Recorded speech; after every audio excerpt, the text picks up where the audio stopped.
बच्चों आज हम लोग आप लोगों को पढ़ाने वाला हूँ मैं क्लास 6 का चैप्टर 18 क्लास 6 का चैप्टर 18। इससे पहले 1 से लेकर 17 तक सारे चैप्टर को मैंने कंप्लीट कर दिया और सारा क्वेश्चन आंसर भी करवा दिया है, समझे। आज 18 चैप्टर पे पहुंच चुके हैं जिसका नाम है शेरशाह का मकबरा। यह भारतीय वास्तुकला का एक प्रमुख उदाहरण है, समझे ना। इसे है ना शेरशाह का जो मकबरा है इसे दूसरा ताजमहल भी कहा जाता है। दूसरा क्या कहा जाता है?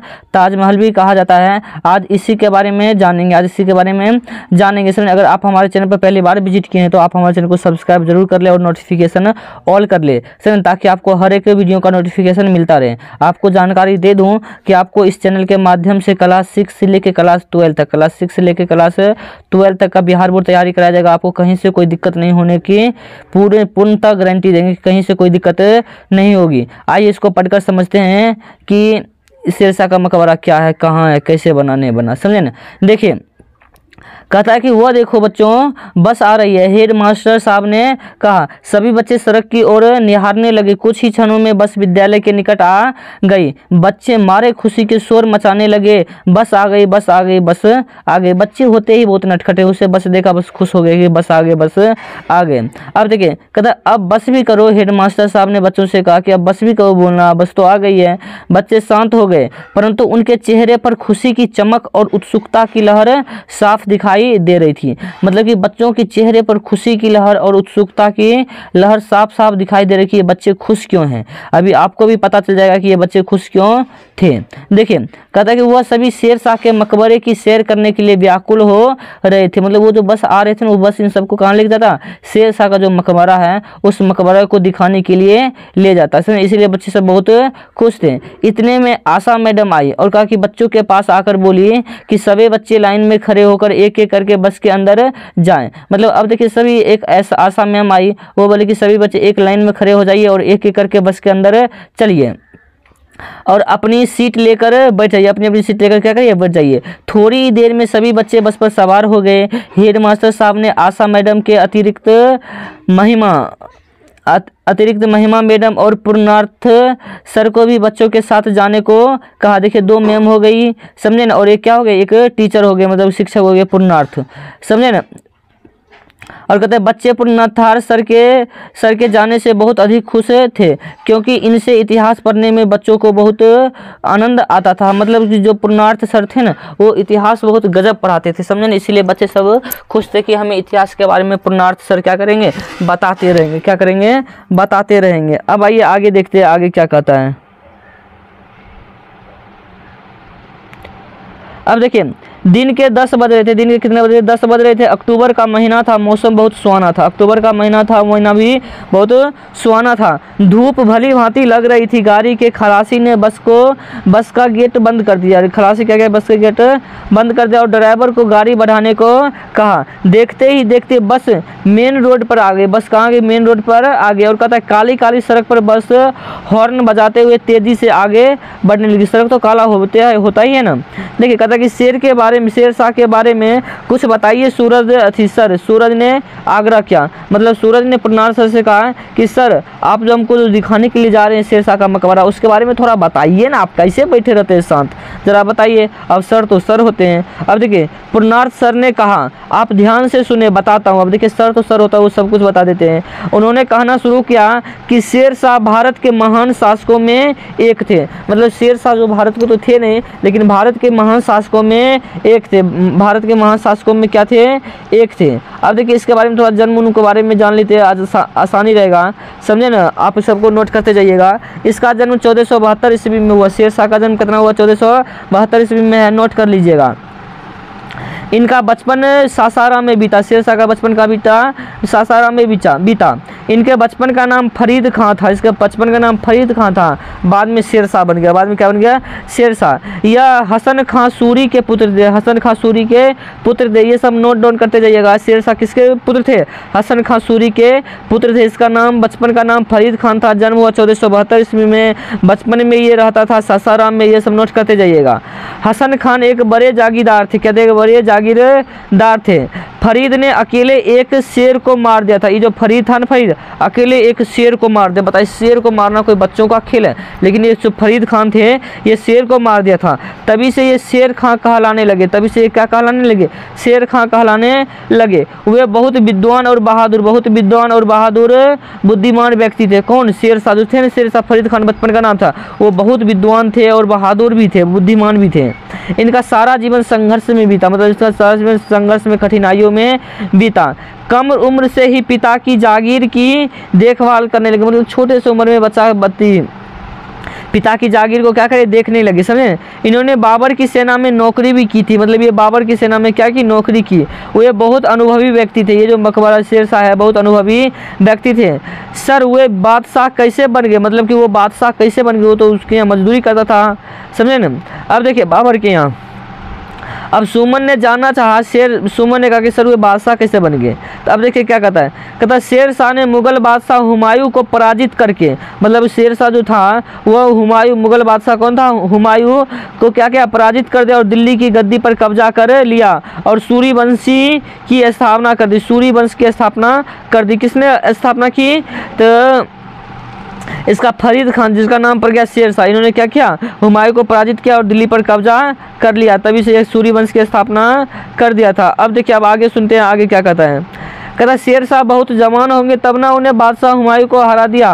रामिस ने कहा, कहता है कि लगता है शेरशाह बहुत जवान हो गए तभी वह बादशाह हुमायूं, बादशाह जो हुमायूं था उनको पराजित कर दिया, समझे ना। बहुत सोच में ये पड़ गया, समझे ना। अब देखिए कहता नहीं, वो जवान नहीं थी, उनकी आयु 68 वर्ष की थी। अब देखिए 68 वर्ष की उम्र में, 68 वर्ष की उम्र में, समझे। और कहता कि जीतने के लिए हिम्मत और साहस की आवश्यकता होती है। किसी भी चीज़ को जीतने के लिए हिम्मत और साहस की आवश्यकता होती है। हम आपको क्लास 7th में बताएंगे वीर कुंवर सिंह 80 वर्ष की उम्र में, 78 वर्ष की उम्र में अंग्रेज वालों से लोहा ले लिया, समझे। उन सब के बारे में आपको बताइए। तो जीतने के लिए क्या होती है? साहस, हिम्मत और साहस की आवश्यकता होती है। तुम्हें यह जानना चाहिए कि उनकी सेना में ज़्यादातर सिपाही बिहार के थे, मतलब कि इसको थे, समझे। इसका सेना ज़्यादातर कहाँ के थे? बिहार के। पूर्णार्थ सर ने कहा, मतलब बिहारी सेना था। बिहारी, एक बिहारी 100 पे भारी तो पड़ता ही है बाबू। खैर ये बात मानिएगा नहीं, समझे ना, आज के दौर में। अब कहता कि संजू ने जानना चाहा यह लड़ाई कब और कहाँ हुई सर, मतलब कि यह लड़ाई जो है ना कब और कहाँ हुई सर। तो देखिए 1540 ईस्वी में कन्नौज में हुआ, मतलब कि ये जो शेरशाह और, समझे ना, शेरशाह हुमायूं था और शेरशाह था, इनके बादशाह हुमायूं और शेरशाह के बीच में युद्ध जो हुआ था 1540 ईस्वी में हुआ था। कहाँ हुआ था? कन्नौज में हुआ था। कहाँ हुआ था? कन्नौज में हुआ था। उत्तर दिया सर ने। सर उनके पास बहुत सारा रुपया पैसा था, वह बहुत आराम से रहते होंगे, वे बहुत आराम से रहते होंगे, समझे ना, रहते होंगे, कोई चिंता नहीं होगी। नटखट राजू ने जानने की जिज्ञासा जगाया। नटखट राजू ने जिज्ञासा जगाई और पूछा। पूर्णार्थ सर ने कहा नहीं, ऐसी बात नहीं है, इन्हें अपनी जनता की बहुत चिंता थी, मतलब इन्हें अपनी जनता की क्या थी? बहुत चिंता थी। वो केवल 5 वर्ष ही शासन कर सके, परंतु उन्होंने जनता की सेवा के लिए बहुत सारे कल्याणकारी कार्य किए। मतलब शेरशाह जो था वो 5 साल ही शासन किया, लेकिन वो जनता के लिए बहुत सारे कल्याणकारी कार्य किए। और कहता कि सड़कें बनवाई, सड़कों को किनारे यात्रियों को ठहराने का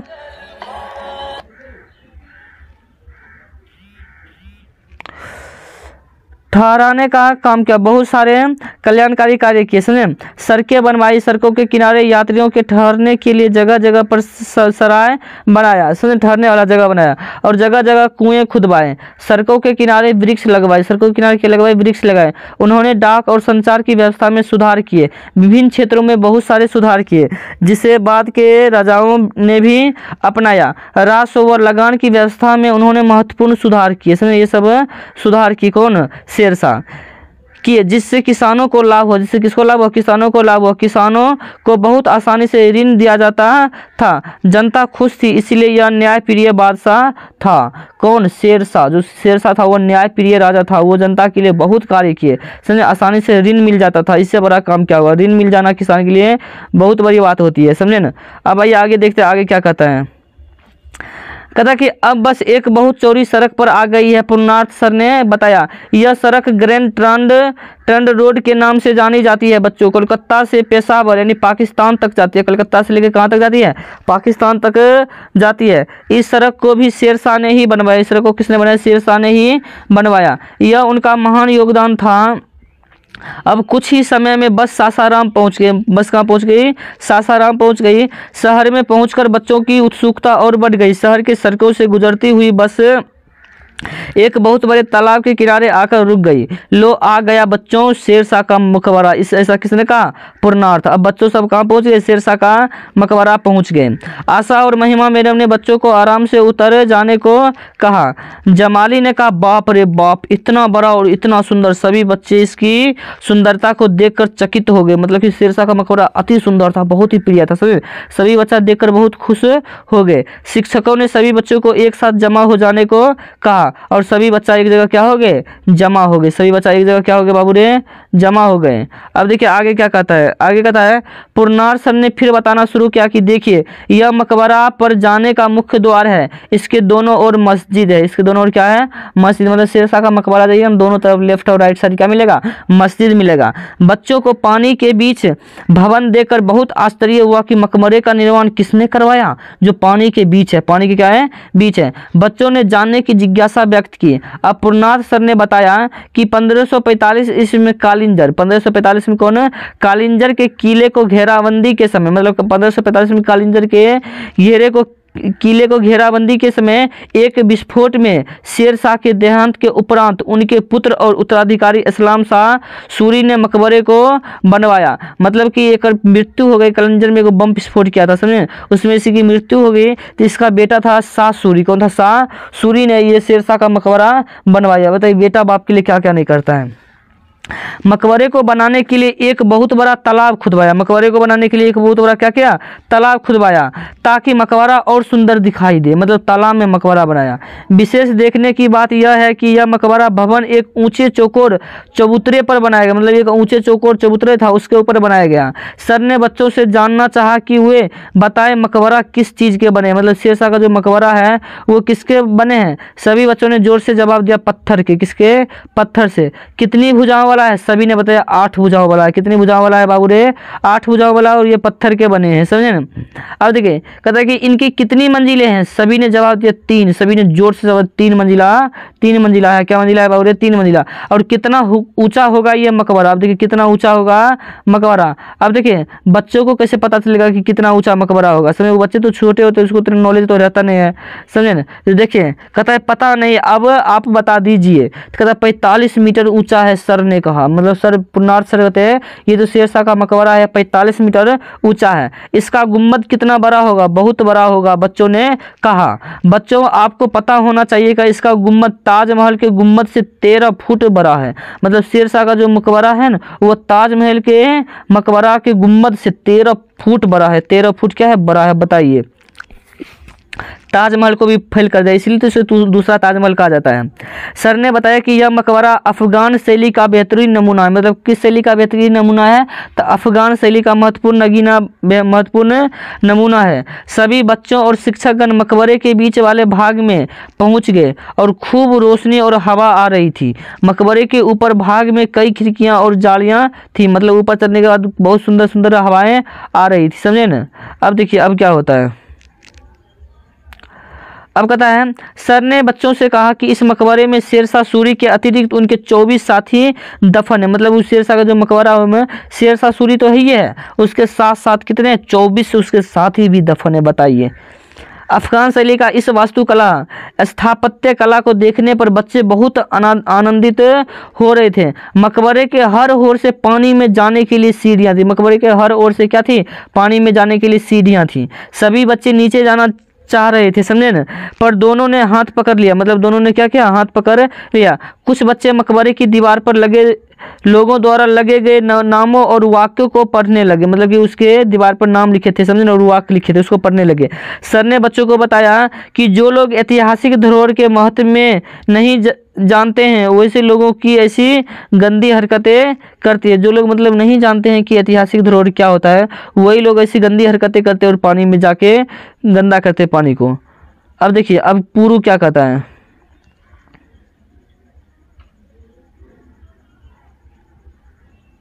अब देखिए पुरू ने कहा सर झील का पानी बहुत गंदा दिखाई दे रहा। हाँ आपने सही कहा, लोग गंदा पानी इसमें गिरा देते हैं। लोग क्या करते हैं, झील में गंदा पानी गिरा देते हैं, ऐसा नहीं करना चाहिए। समझे, जल ही तो है जीवन है, जल ही जीवन है। Save is water, life is water, याद रखिएगा। समझे। कहते परंतु अब जिला प्रशासन ने गंदे पानी गिराने पर पूर्णतः रोक लगा दिया है। लेकिन अब जिला प्रशासन क्या क्या गंदे पानी गिराने पर रोक लगा दिया है। अब यह मकबरा हमारे देश के ऐतिहासिक धरोहर की सूची में आ गया है। हमारी राज्य सरकार भी इस मकबरे का रख रखाव हर वर्ष लाखों रुपये खर्च करती है। मतलब कि जो शेरशाह का मकबरा है उसके देख रेख के लिए हमारी जो राज्य सरकार है वो लाखों रुपए खर्च करते हैं। अब आगे देखिए, पूर्णार्थ सर कहते हैं कि बच्चों से यह जानना चाहा कि साफ साफ रखने के दायित्व किस प्रकार है। सभी बच्चों ने एक स्वर में कहा कि हम सभी भारत के नागरिक हैं, हम सभी क्या हैं, नागरिक हैं। अब 2:30 बज चुके थे। सभी बच्चों को भूख लग गई थी। सभी ने एक साथ खाना खाया और पीछे मुड़कर एक बार फिर मकबरे को देखा और बस पर सवार हो गए। मकबरे को देखा और बस पर क्या हो गए, सवार हो गए। और आपका यहीं यह चैप्टर खत्म हो जाता है। आइए अब इसका शब्दार्थ को देख लेते हैं। इंपॉर्टेंट होता है शब्दार्थ भी जानना, समझे ना, कि इसका अर्थ क्या होता है। देखिए, मकबरा का अर्थ होता है वह कब्र जिस पर इमारत या गुम्बद बना हो, वह कब्र जिस पर इमारत या गुम्बद बना हो। जागीर मतलब होता है पुरस्कार स्वरूप राजाओं महाराजाओं द्वारा दी गई जमीन। दफन मतलब होता है जमीन में गाड़ना या मृत शरीर को कब्र में दफन होना। ऐतिहासिक धरोहर मतलब होता है इतिहास संबंधी अमानत। उत्सुकता मतलब होता है परवल। उत्सुकता मतलब क्या होता है, परवल। अब आइए इसका क्वेश्चन आंसर देखते हैं। क्या देखेंगे बाबू रे, क्वेश्चन आंसर। तो हम आपको बता दें कि इसका क्वेश्चन आंसर हम पार्ट 2 में करवा देंगे। क्या करवा देंगे, पार्ट 2 में। वीडियो देखने के लिए धन्यवाद और हमारे चैनल को सब्सक्राइब करने के लिए धन्यवाद।